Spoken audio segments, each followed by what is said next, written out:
Judges 19 takes us into one of the darkest and most disturbing episodes in the entire book of Judges, a story that exposes just how far Israel had fallen from God's ways.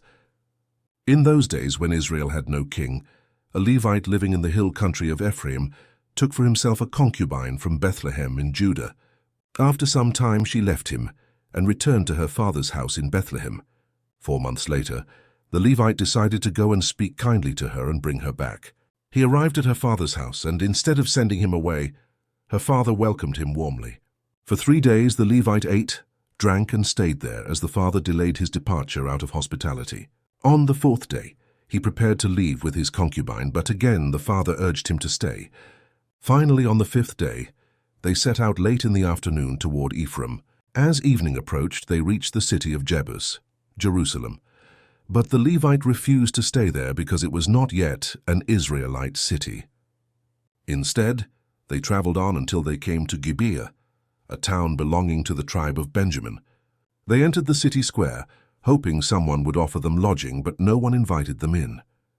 Eventually, an old man from Ephraim, living as a resident in Gibeah, saw them and asked where they were going.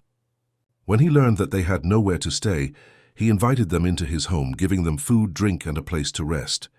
But as they were enjoying the evening, wicked men of the city surrounded the house and began pounding on the door, demanding that the Levite be brought out to them. The old man pleaded with them not to commit such an evil act, but they would not listen.